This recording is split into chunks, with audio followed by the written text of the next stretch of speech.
I'm Lara Bernhardt, author of the supernatural suspense series, The Wantland Files.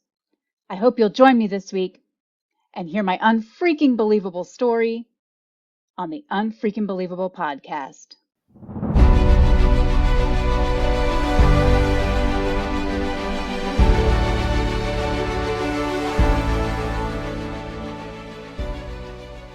Welcome to another exciting episode of Unfreaking Believable. We invite you to pull up a chair, relax, and join in for the next 30 minutes or so. We will bring you guests who will share with you the moments that made a difference in their lives, and it's all because of that one inciting incident. We believe that life is infinitely stranger than fiction, stranger than anything the mind can invent. You might even say it's unfreaking believable. Welcome to the podcast. We're your hosts, and I'm Jenny. I'm Jen. And I'm Betsy. How we doing today, ladies? Doing good. I'm doing How are great. you? I've been out in nature today taking pictures because I'm in Florida and it's not cold here. So I came back from Washington where it was 71 degrees and it's like 40 here. It's cold. I liked Washington better. it was 84 here today, which Wow. at the time of this recording is still January. So crazy. Hashtag Florida. So but that having been said, I'm really excited about today, and I have the perfect word for the day for you guys. Are you ready? What's the word for the day? Yes. Okay. So the word for the day is cockodemonomania. You want to say that again? Say that one again. Cockodemonomania. Wow. Yeah, I'm not going to try that. No, don't do it. If you can't see it, it's we'll post it. We'll post the word in the group so people can see it. But basically, can I get that in a sentence? It is the belief that someone is inhabited by an evil spirit. Ooh, I need to know that one though. Definitely. Since we have a supernatural story today, I thought it was a good choice. That's very so good. Cockodemonomania. That one's going to be a hard one, maybe to work into your regular conversation today, but that we got to keep it challenging. Got to keep it interesting. Definitely. Jen, you got some fun facts? I do have some fun facts. I have two fun facts for us today. The first one's a quick one, and it dates back to the 1800s when a common prize at a carnival was a cigar. So if you lost the game but still came close to winning, a cheeky carny might say, "Close, but no cigar." That's a good All one. right. And you know, like it. I'm going to try to have fun with this one. And because we've recorded so many episodes now, I wouldn't have attempted this on the first couple, but I'm going to try anyway. Here we go. Do you know the Muffin Man? The Muffin Man! Muffin Man! The one who lives on Drury Lane? Yes, and that is who my second fun fact is about today, because the nursery rhyme, "Do you know the Muffin Man?" was actually a warning for the children of a serial killer who lived on, you guessed it, Drury Lane. And he was Stop it. Yeah, and he was in fact a baker. So this dates back to between 1589 and 1598, when Frederick Thomas Linwood, also known as the infamous Muffin Man, and he was also known as the Drury Lane Dicer, was rumored to be England's first serial killer. And the story goes that Linwood would make his deliveries of fresh baked goods. Then he would tie a muffin on a string and lure the children away from the safety of their homes.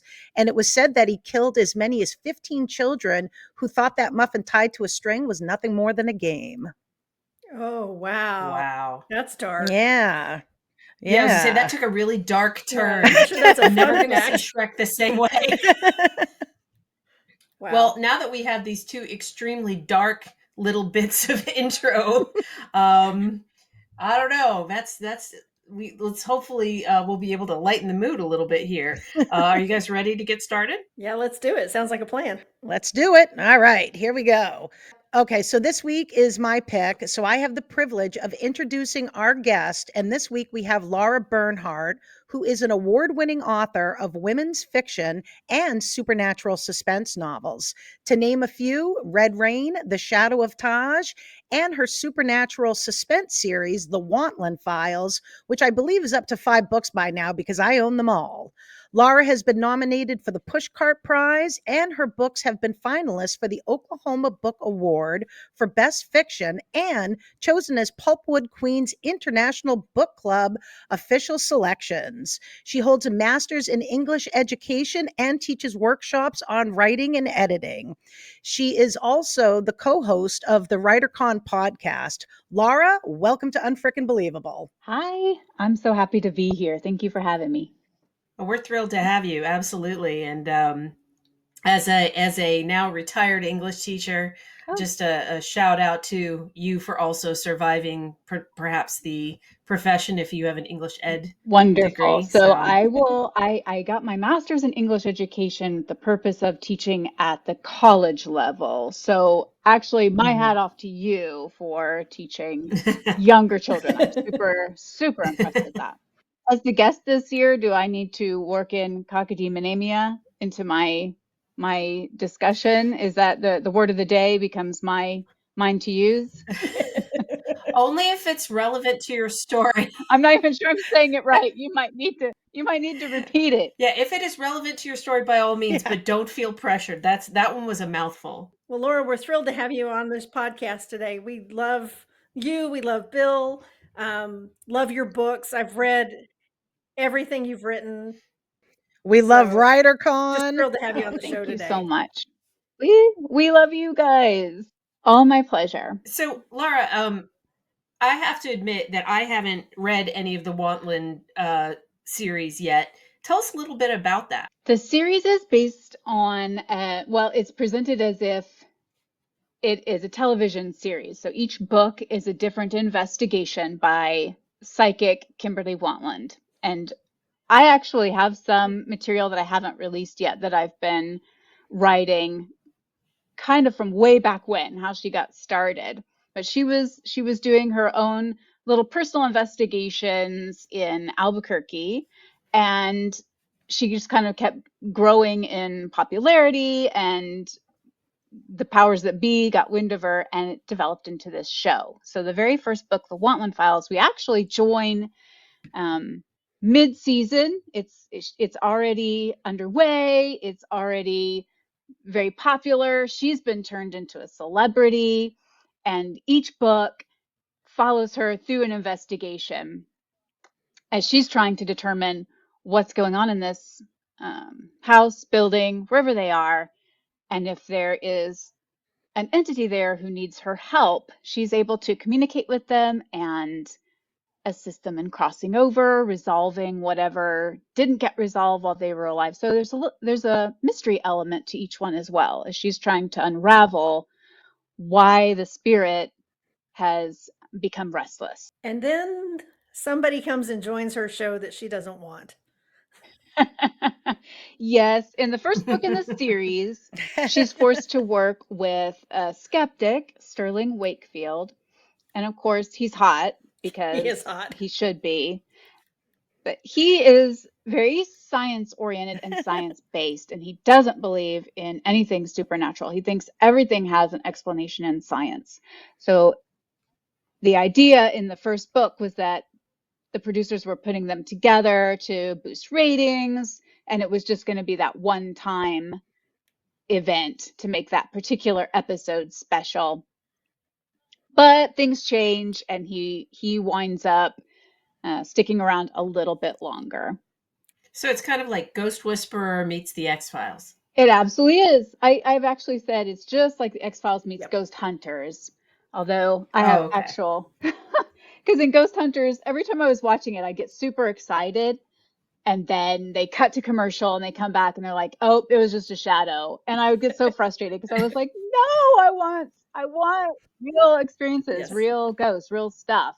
And there were a couple of episodes where I got some real stuff that made my, made goosebumps kind of break out, but not nearly enough. And so when I had this idea of writing about spirits and writing about a psychic. It just kind of all came together. I had an idea for the character, and I had ideas for what I thought would be short stories. And then as I started writing one, it just kept growing and growing. And I thought, no, this could be a full book all on its own. And what would tie this all together? Well, of course, a psychic who's going around making the investigations, Mm-hmm. and it was just fun to have her own television show.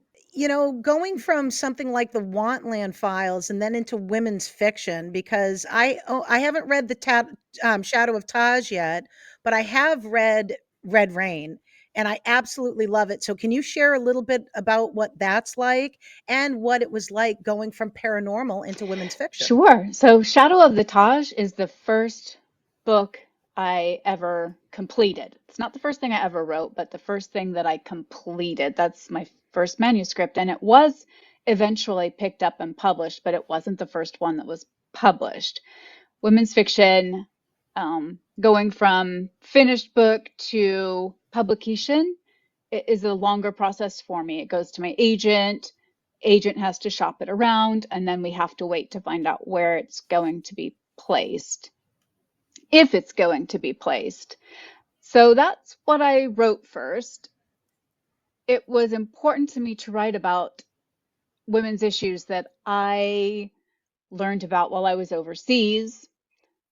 I was young, very green, but reading publications overseas is different. Their news is not filtered the way that ours is. And so the magazines that I would get, Newsweek and things like that, along with the newspapers, the English language newspapers I would get there, I was just learning some things that completely shocked me, along with the time that a taxi driver just drove us into the middle of the red light district and was like, I thought you'd like to see this. I have no idea why. It was very upsetting. And then was trying to convince us we should go inside.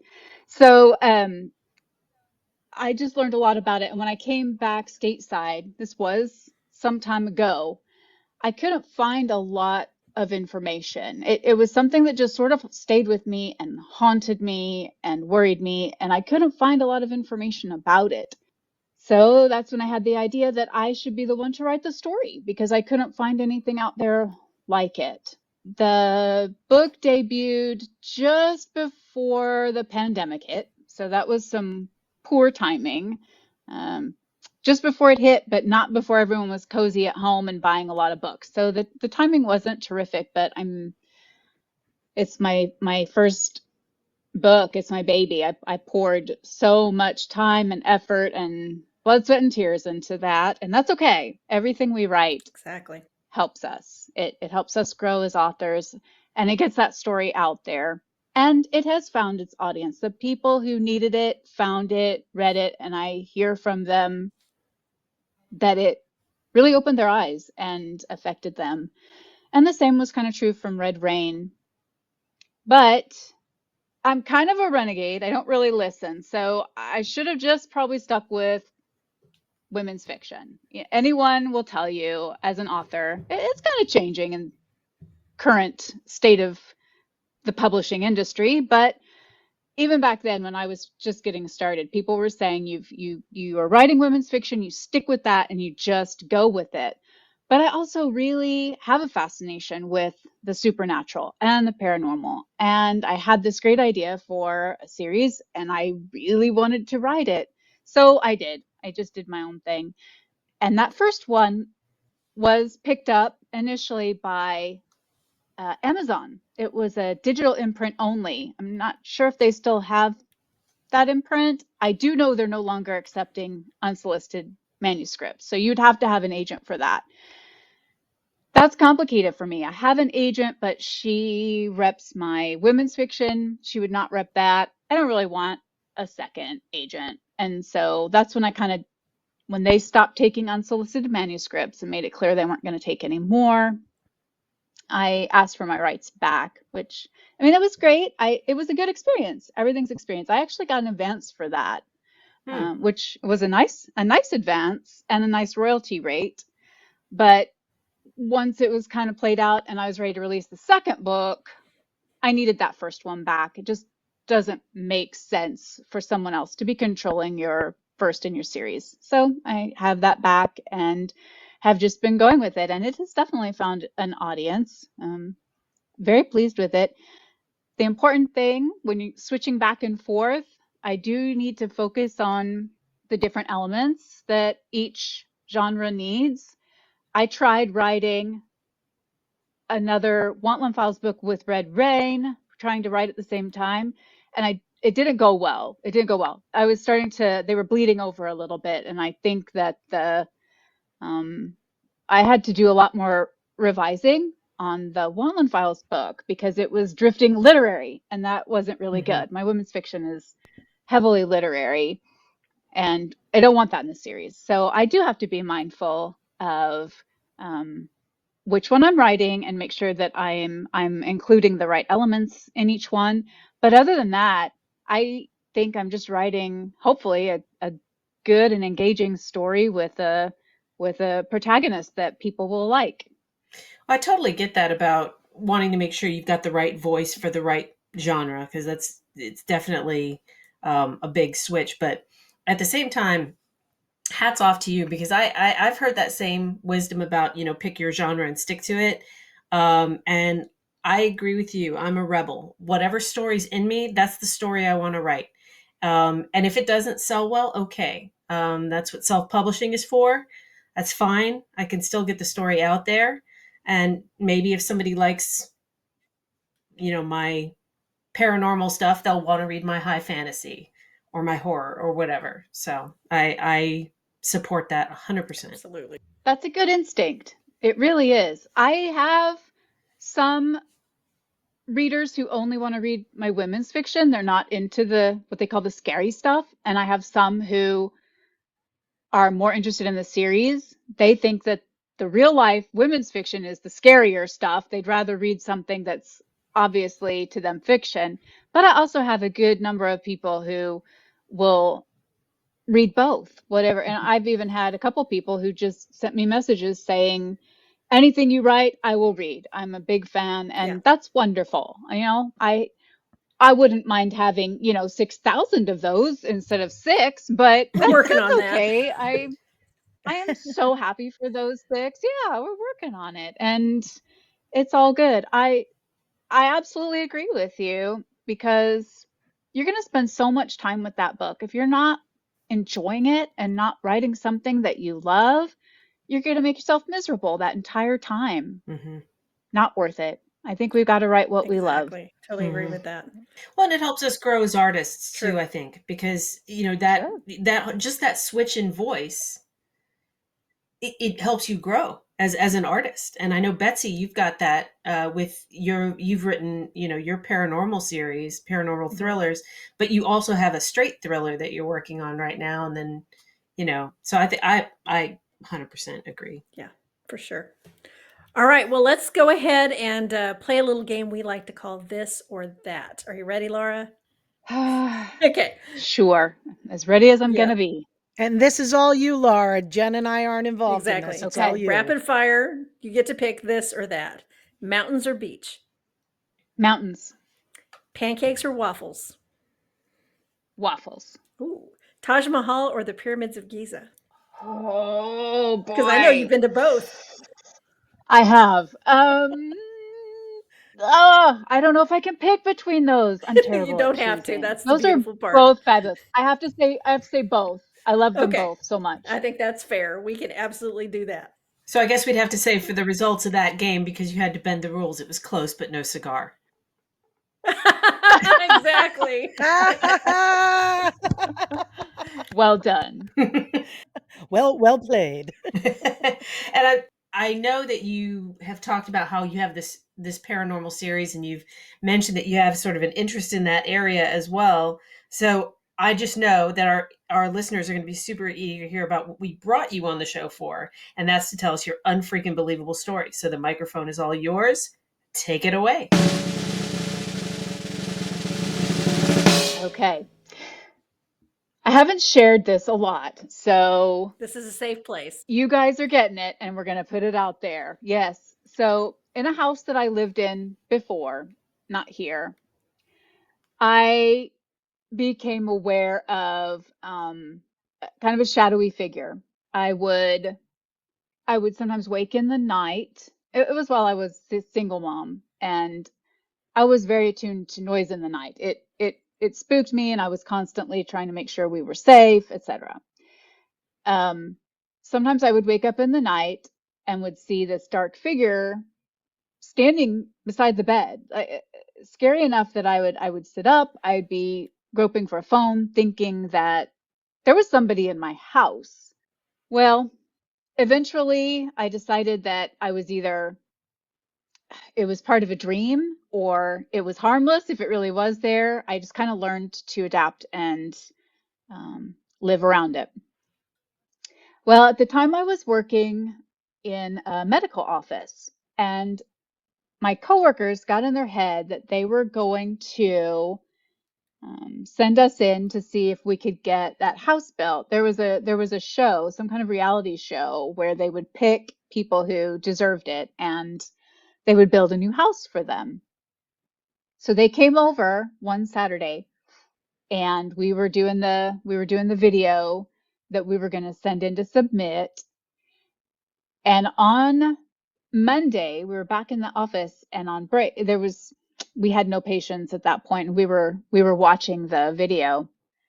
And standing in front of the garage door, we opened the garage door, and you can hear them. They're asking me questions about it. I'm talking about it, and as if a man was standing over her shoulder, we heard a man's voice on the recording. We couldn't understand everything it said, but at some point it sounded like he said, "Get out." And we stopped and we just looked at each other and we were like, no way. What did we just hear? And we kept running it back and listening and listening and listening. It was a brand new, unused. I mean, she took the cellophane off this brand new tape when she arrived that day. It shook us. It shook us hard. Every one of us heard it. One of the women hadn't been there, and even she was asking, "Who is that? Was it what guy was there?" There was no guy in the house. There was um my two young sons, but we had told the kids get away. They weren't anywhere near us. So it was really, really bizarre. And then, sometime later, maybe a month or so later, my toddler at the time, I was driving to daycare, and he said, "I don't like the man in the house." And trust me, I'd never talked about any of this with any of my kids because I didn't want it to freak them out. I don't want it to spook any of them. And I asked him what he meant. And he was young enough, he still sometimes would get up in the middle of the night, have to go to the bathroom. He said he'd gotten up to use the restroom, and when he came around the corner in the hallway, down by the garage door, a man was standing there. And he said he got so scared, he just ran back into his room and like got under the blankets and covered up. And I had him describe it to me, and it very much matched. I mean, how much can a shadowy figure vary, I suppose, but the way he talked about it, described it, the way it made him feel sounded very much like this shadowy figure that I had been seeing. And I also had the feeling that this was a male entity that I had been seeing. And here he was just calling it a man, just straight up said there was a man in our house. It still kind of freaks me out. I don't often share the story because I don't want people thinking that we're all insane, but a very small child saw the Yeah. exact same thing with no prompting, no anything. That's just a little bit of what happened to us in that house. There were absolutely more occurrences, but all those years later, if you've read the first Wantland files, you know that I actually used a little bit of that as inspiration in that book. And fun fact, each book has something from my life in it. There's some little bit that has actually happened to me that is inspiration for something that happens in the book. So I always work in something in each book. I just don't often share what it is. I want the story to stand on its own. I don't want it to be, let's go figure out what it was that happened to the author. Nice little Easter egg hidden in there. That's awesome. Yes, exactly. Tell you, that's chilling though. Hearing the get out, it literally gave me chills. And then hearing that your son said, I don't like the man in the house. Oh my God. Children Yeah, are so honest. it was scary. Hmm. Yeah. Wow. Right. If I had talked about it, if I'd made a big deal out of it, you could maybe argue, well, he was just trying to get your Mhm. attention and support what you were saying. But again, I don't want to be labeled the crazy person. I definitely didn't talk about it to the Mhm. kids. It's just popped out of, to me, it felt like nowhere. Yeah. I think those of us who have had true paranormal experiences, I think we tend to keep them to ourselves for that reason. Because even my husband and I have had one. I won't get into it now, but fortunately, we were with his very skeptical best friend who saw the same thing. But Mhm. it's something we keep to ourselves because people look at you like you're crazy. And it's like, no, I felt this, I experienced it.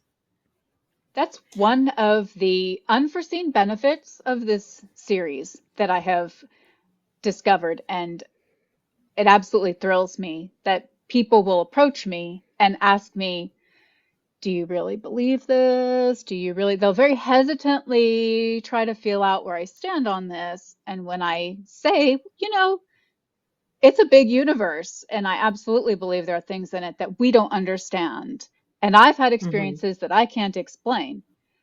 It opens that door, and I have had so many people share what's happened to them that they don't feel comfortable talking with anyone else. And I love that connection exists because of books that I wrote. Now they feel comfortable coming and talking to me and sharing that with me. And that is a wonderful feeling. Well, and I must say that we need to have a girls' ghost stories dinner in September. I'd love that. That sounds great. That's great. Yeah. Yeah, there's all kinds of research out there now that say that the average American is more likely to believe in UFOs and ghosts than they used to. There was a time before I published the Veritas Codex where I was scared to put it out there because it was about Hmm. Bigfoot and aliens. But I can't tell you how many people will come up to me and if I've got on one of my Bigfoot T-shirts or I've got my alien shirt on, somebody will come over and go, I saw something, and just the fact that they're able to voice that to somebody that they know is going to probably take them seriously, that's a lot of courage on their part because there's a lot of people out there who would be happy to mock you for that. And Oh, I think of that's one of the course. reasons why we connected so quickly is that we both kind of came from that background where we've had experiences and we've seen things we can't explain. And you know I like that about us, that we've been able to connect that way too. Absolutely. And through books. Mm-hmm. And Mhm. through the books, we've been able to share these experiences. And trust me, anytime I see somebody with the Bigfoot or whatever, I'm telling them about your book series and trying to get them Yay! to Thank head you. on over there and check it out. Yep. And I'm always going, well, if you like my books, you need to read Laura's. And what is coming up next for Kimberly Wantland? What's coming up next for her? Are you Oh, working yeah. on another book? Is there anything you can share with Yes. us on So that? the next one is going to be the Valentine's Day special. And it's set up in your Ooh. current part of the country, more or less. It's Me, the up in the Northeast? Northeast. Yes. Uh, I I don't, should I share the working You title? I can. suppose it could change, Ooh, but It exclusive, happens. um, exclusive. exclusive. The working title is Ghosted. Ooh, Nice. I It's love that. brilliant, actually. I love that. Yeah, stick with that. Well, and you will get it when Yep. it's their Valentine's Day episode. It's a sweet love story. Things are going on for Kimberly and Sterling, of Talk about course. a slow So, burn. yep, there's I love a slow burn though. yes, It's a great slow burn. yes. Well, over all these books, yes, but on the other hand, I was reminding myself that in real time it hasn't been that much time that It's they've true. It's true. known each other. So it's the whole series will have taken place within a year's time. So I do have to keep that in mind and keep reminding Yeah. myself that not to do anything too wacky because there hasn't been that much time that passes between each one. But there's definitely going to be a big twist here, and this will be the penultimate book. And after this one, we go back to her childhood home. Nice. Well, when you're ready for that beta reader, I volunteer as tribute. Okay. All right. Thank you. Fantastic. I would love that. That'd be great. Yep. Yep. Now you've got your books out in audiobook too. You want to plug the audiobook? Oh, yeah, they're all in audiobooks as well. I love my narrator. I think she does a fantastic She job, does. and she's just the sweetest woman. She's wanting to know when I'll have more out so she can do some more recording. But Yay. I had kind of a medical issue that slowed me down last year. No joke. I Mhm. was just so tired all the time. It was hard to work, and I'm glad to say that so far this year's off to a better start. I'm feeling Yeah. better. I have a little more Yeah. energy. Good. So I'm trying to hit it hard, but that means I have a lot of catch up to do. And I've also Mhm. had just a lot of really excellent opportunities to work with other people, to be involved either proofreading or developmental editing, or so I'm working with a lot of people. So that does cut in some on my writing time, but no regrets. I mean, if it really bothered me that much, I would just stop, right? I'd say no and I Right. would just go focus on my books. But Yeah. I love that. I love the connections that develop working with people through books. And I have so many books that'll be published this year that I'm either directly publishing or I was involved with the development of and the design of and the editing of. And That's um, fantastic. that's a lot. That's a lot. Yeah. I'm super excited about that. I kind of see you and I being similar in the aspect is you don't tell me what I can't do because I'll prove you wrong every time. I see that you're that way too. So You are absolutely right. yeah, I had somebody try to tell me I couldn't have it all, and I'm like, you're wrong. I can and I will. Watch me. Hmm. Watch Yeah, me. watch Exactly. me. Exactly. Yeah. Exactly. So that's right. It'll take me a little longer to get my books out, but that's okay. It's okay. They'll get out and they'll probably be the better for it, honestly. Exactly. The Yep. my women's fiction is getting closest, and when I think back to, or even when I look back at my original outline and see how much it's developed, I just think, well, it's a way better book. And think if I had just like knocked that out in 6 months and it was exactly the way I had first envisioned it, it wouldn't be what it's going to be. So that's not necessarily a bad thing, to take a little longer Yep. and let that story develop. Take your time with it and um, have a better product, more higher quality when it does Right. release. People feel it when you rush it, and it's not as enjoyable. We normally have on our because we have our own little scripts that we have up that we share together, and this is the first time where I feel like sharing a takeaway because I haven't really felt like I've had something to, you know, take away before. But I love that sharing, what you share through your stories and finding Mhm. out, both you and Betsy, how people are able to approach you and feel comfortable. That's a big takeaway. And I'm definitely going to remember that with authors that, write things that are paranormal and, so you don't have to be uncomfortable and embarrassed. So I guess what I learned today, sharing. Sharing is caring. Sharing is caring. It's a good thing. Yeah. All right, Laura, why don't you tell our listeners where they can find you and your books and everything you're doing with WriterCon, the magazine, and don't forget to mention the cruise.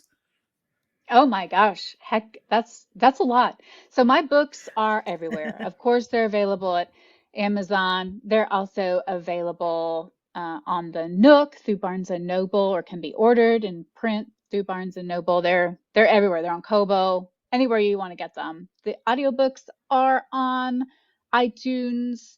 They are on Audible, and they can also be purchased on Amazon along with the book if you buy them that way. You can go to writercon.com and check out our upcoming, oh gosh, what do we have all year? First thing coming up is the cruise. The cruise is going to be amazing. We have so much fun, but we also move your manuscript forward. There's no one who comes True. on that boat that doesn't leave with improved writing. You're going to get all kinds of one-on-one time with agents, with the speakers, with anyone you need help with. We're happy to help you with that. We also have a retreat that's coming up in July. If you want something land-based versus going on If you the don't like being on cruise. a You could ship. opt for the If you don't you like could opt beaches for and the pina retreat. coladas, how dare you? Right, right. I love them. I wasn't sure how I'd feel about the cruise, but I'm a convert. I absolutely love it. And all the instruction that comes with that. As a two-time attendee on the WriterCon cruise, I can highly recommend it. It's where I got my start publishing, and it is one of the best ways that you can both travel and have adventure, make new friends, but also move your writing to the next level. So yeah, I'm probably plugging too much, but I'm a huge fan. All right. And Betsy, I'm going to echo that because I am a one-time attendee of the cruise and it was so much fun. I loved being on the high seas, being able to go to these different countries. And it's like Laura said, you get the one-on-one times with the speakers, with the agents, and you get to have fun every night. There's different dress ups. I loved all the different theme nights. Everything about it was fantastic, but I left there so much more prepared than I was before I got there. That's fantastic. Yeah. And the instruction time during the classes, I think you get more on the cruise than any other time because we are all on that boat. On those sailing days, we have all day that we can work with people. And then, of course, we have the conference every Labor Day weekend. You can also look up about the conference.